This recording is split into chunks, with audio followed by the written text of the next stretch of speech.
ایمان کی وہ سطح نہیں ہے جو کھڑا کر دے حکم پر۔ نماز کا کس کو نہیں پتا کہ فرض ہے، کیوں نہیں پڑھتے؟ ایمان کا سرمایہ تھوڑا ہو گیا ہے۔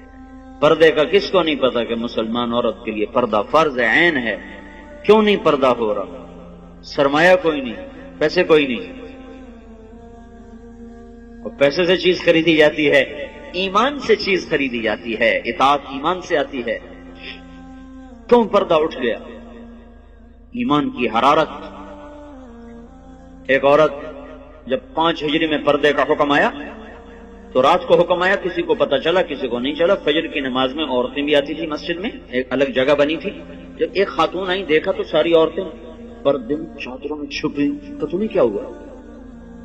کہنے کی تجھے خبر نہیں رات کو پردے کا حکم آ گیا؟ کہ اچھا مجھے تو کوئی پتہ نہیں تھا، رات کو اللہ نے کہہ دیا ہے۔ تو انہوں نے اسی وقت نماز کے بعد ایک بچے کو بھیجا، کہا جاؤ بیٹا میرے گھر سے چادر لے کے آؤ۔ وہ بچہ گیا، گھر سے چادر لے کر آیا، پھر چھپا کے چہرے کے چھپا کے جب گھر پہنچی تو ان کے خامد نے فرمایا جب تمہیں پتہ ہی وہاں جا کے چلا تھا تو اس تکلف کی کیا ضرورت تھی، یہیں آ کے شروع کر دیتی۔ تو فرمانے لگی اللہ کے حکم کا پتہ چلنے کے بعد میری جرت نہ ہوئی کہ ایک قدم بھی اس کی مرضی کے خلاف اٹھاؤں۔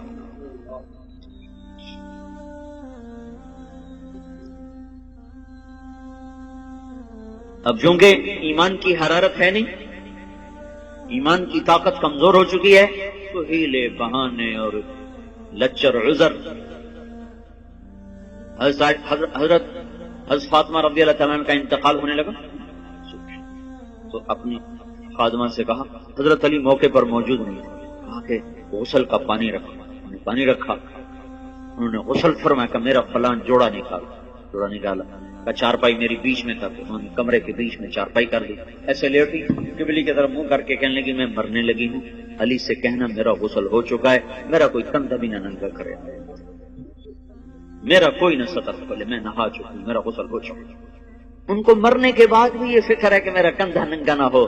آج کے لباس نہیں دیکھتے ہو، ساری کمر ننگی ہو رہی ہے، سارے بازو ننگے ہو رہے ہیں۔ یہ مغرب کی بیٹیاں بن کے عزت پانا چاہتی ہیں۔ مغرب کی عورت نے آزاد ہو کر بڑا دکھ پایا ہے، مجھے میرے رب کی قسم، اس کی آزادی نہیں، ہلاکت ہے، ہلاکت۔ اپنے آپ کو چھپاؤ چھپاؤ چھپاؤ، جتنا چھپو گی اتنا اللہ کے ہاں روشن ہو جاؤ گی، جتنا ظاہر ہوگی اتنا اللہ کی نظر میں ذلیل ہو جاؤ گی۔ یہ تو پاگلوں کا جہان ہے، پاگلوں کے پیچھے چل پڑو گے۔ ہماری مائیں وہ ہیں جنہوں نے موت کے بعد بھی کہا میرا سطر نہ کھلے، کوئی میرا کندھا بھی نہ دیکھے۔ حضرت علی تشریف لائے تو انتقال ہو چکا، تو خادمہ نے کہا کہ یہ فرما کر گئی ہیں، فرمایا ایسا ہی ہوگا، ایسا ہی ہوگا۔ اسی طرح جنازہ اٹھایا گیا، اور پھر اس سے کچھ دن پہلے کی بات ہے، اسماء بنت امیس سے کہنے لگی میری میت کا کوئی ایسا انتظام کرو کہ کسی کو پتہ بھی نہ چلے میرا قد کیسا، میرا جسم کیسا۔ تو انہوں نے کہا میں نے حبشہ کی ہجرت کی تھی، تو وہاں عورت کو دفن کرنے کے لیے، عورت کی میت اٹھانے کے لیے ہوتا ہے کہ وہ چارپائی کے اوپر ایسے وہ لکڑیاں جو لچکدار ہوتی وہ اس طرح پھنسا دیتے ہیں، اس کے اوپر چادر ڈال دیتے ہیں، تو اس سے وہ سارا وجود اندر چھپ جاتا ہے، پتہ ہی نہیں چلتا قد کیا ہے، موٹائی کیا ہے اور چھوٹائی کیا ہے۔ کہ بس میرے ساتھ بھی ایسا ہی کرنا۔ ایک مدد اللہ نے کی کہ رات کو اندھیرے میں اٹھایا، دن کے اجالے میں نہیں اٹھایا۔ ایک پردہ اللہ نے کہا کہ پوری رات کو پردے کا حکم دے دیا کہ محمد کی بیٹی آ رہی ہے، پردہ کرو۔ دوسرا کام اسماء بنت امیس سے کروایا، انہوں نے وہ پت لگا دی۔ وہ دستور آج بھی عرب میں چلا آ رہا، حضرت فاطمہ سے یہ شروع ہوا، اسے پہلے نہیں تھا۔ یہ جو جنازہ اٹھتا ہے، آپ لوگ دیکھو حرم میں جو جنازہ ابھرا ہوتا ہے وہ خاتون کا ہوتا ہے، اس کے اوپر انہوں نے کور لگایا ہوتا ہے۔ دیکھنا جو لوگ جاتے ہیں حج پہ، وہ میں تو کئی سال سے جا رہا ہوں، کر یہ پڑھا بھی تھا اور دیکھا بھی ہے کہ جب خاتون کا جو جنازہ ہوتا ہے ویسے ابھرا ہوتا ہے، اور جو مردوں کا جنازہ ہوتا ہے ویسے سیدھا ہوتا ہے۔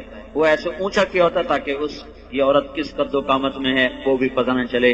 اسلام ایسے حیاؤں والا طریقہ زندگی بتاتا ہے کہ ہماری عورت کا مرنے کے بعد بھی پردہ ہے، یہ زندہ ہو کے باہر نکل رہی ہیں، کون ان کو سمجھائے۔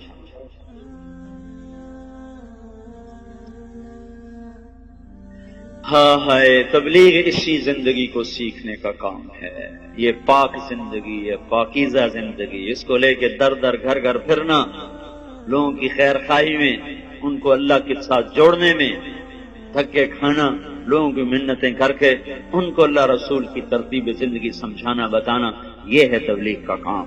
اس کے لیے ہم عورتوں کو بھی نکالتے ہیں، مردوں کو بھی نکال دو، بھائی سیکھو سیکھو۔ اوپر سے ہواؤں کا تیور بدلا ہوا ہے، پانی بکھر چکا ہے، زمین بے لگام ہونے کا ہے، سمندر اچھل اچھل کے اپنے غصے کا اظہار کر رہے ہیں، اللہ تعالیٰ کی طرف سے نشانیاں ظاہر ہو رہی ہیں کہ یا سیدھے ہو جاؤ یا پانی کی لگام کھل سکتی ہے، یا زمین اپنی کروٹ بدل سکتی ہے، یا ہواؤں کی لگام ڈھیلی ہو سکتی ہے، یا چاند سورج کی گردش وہ ہمارے خلاف چل سکتی ہے، اور کوئی اللہ لاؤڈ اسپیکر لگا کے بتائے گا کہ بس کرو، ختم کرو، باز آ جاؤ۔ انہی چیزوں سے اللہ بتائے گا کہ لوٹ آؤ لوٹ آؤ لوٹ آؤ لوٹ آؤ۔ اس لیے بھائیو بہنوں، توبہ کرو اللہ کے دربار میں، مانگو اللہ سے معافیاں، اور اپنی زندگی کو اللہ اس کے رسول کی پاکیزہ ترتیب میں لاؤ اور ڈھالو، اس کو نکل کے سیکھو، گھروں میں اس کی فضا بناؤ، بچوں کو لے کے بیٹھو، ان کو آخرت بتاؤ، جنت بتاؤ، جہنم بتاؤ۔ آج کا ماں باپ بڑا ظالم ہے کہ 2-3 سال کے بچے کو اسکول کے حوالے کر دیتے، اور مائیں فارغ، باپ فارغ، باپ کاروبار میں، مائیں اپنے بناؤ سنگار میں۔ آج کی ماں نے جو کرنا تھا وہ تو کر نہیں رہی۔ اللہ نے اس کے ذمہ خامد کی روٹی نہیں لگائی، خامد کے ماں باپ کی خدمت نہیں لگا، وہ کرے تو اس کی نیکی ہے اور کرنا چاہیے، لیکن اگر وہ نہ کرے تو اس عورت کو نافرمان عورت نہیں کہا جا سکتا۔ تو پھر اس کے ذمہ کام کیا ہے؟ تھکا دینے والا، کھلا دینے والا، جوڑ درد سے پکار اٹھے، وہ کیا ہے؟ نسل کو تیار کرنا۔ یہ اتنا اوکھا کام ہے کہ دانت کے تلے پسینہ آ جائے۔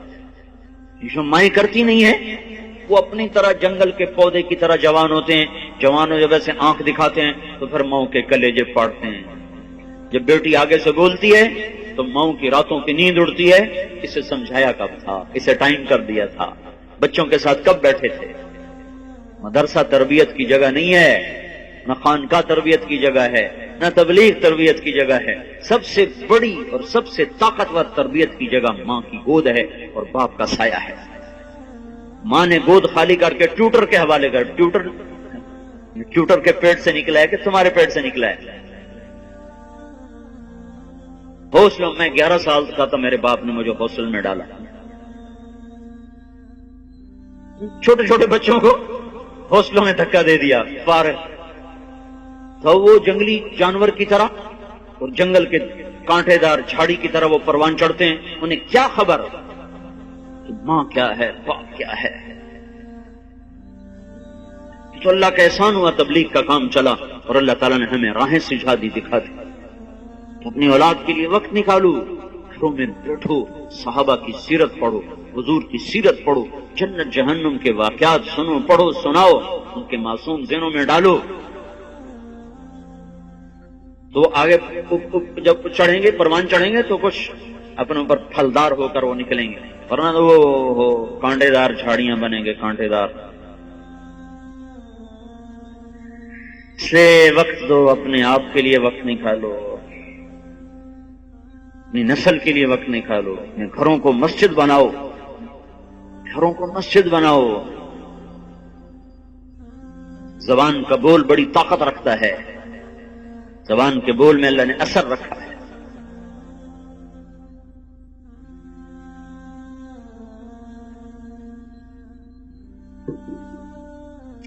عیسائیوں نے حملہ کیا، مسلمان بادشاہ نے لشکر بھیجا، خبر آئی شکست ہو، تو ملکہ نے کہا یہ خبر غلط ہے۔ بادشاہ نے غصے میں کہا کیسے غلط؟ خبر باہر سے آئی، تو اندر بیٹھ کے اس کو غلط کہتے، تو چپ ہو گئی۔ کچھ دنوں کے بعد خبر آئی کہ واقعی خبر غلط تھی، فتح ہوئی۔ تو بادشاہ نے اپنی بیوی سے پوچھا تو نے یہ اتنے دعوے سے بات کیوں کہی تھی؟ اس نے کہا بات یہ ہے، جب یہ میرا محسوس ہوا کہ میرے پیٹ میں کوئی امانت ہے تو میرے منہ پہ ایک لقمہ بھی حرام کا نہیں آیا، میں نے کوئی مشتبہ کھانا نہیں کھایا۔ کہ جب یہ پیدا ہوا، یہ کون سنا رہی؟ کوئی کسی مولوی کی بیوی نہیں، بادشاہ کی بیوی کا سنا رہا ہوں۔ جب یہ پیدا ہوا تو میں نے جتنی دفعہ اسے دودھ پلایا، پہلے 2 نفل پڑے پھر دودھ پلایا، وضو کیا 2 نفل پڑے دودھ پلایا، 2 سال میں نے یہ چکی چلائی ہے، 2 سال میں نے یہ مشقت برداشت کی ہے کہ ہر دفعہ اس کے لیے میں وضو کرتی، نفل پڑھتی، پھر دودھ پلاتی، تو جو اتنا پاک دودھ پی کے پروان چڑھے وہ کافر کے آگے کیسے بھاگ سکتا؟ یہ خبر اگر آتی کہ شکست ہوگی اور میرا بیٹا شہید ہو گیا تو پھر اس کو میں مان جاتی، لیکن میں یہ نہیں مان سکتی کہ جس کو میں نے ایسا پاک دودھ پلایا ہو وہ موت کے ڈر سے بھاگ جائے. یہ نہیں ہو سکتا. یہ کام آج کی ماں نہیں کر رہی ہے. اس کا سلیقہ سیکھنے کے لیے تبلیغ میں وقت دو کہ بچوں کو کی تربیت کرنی کیسے ہے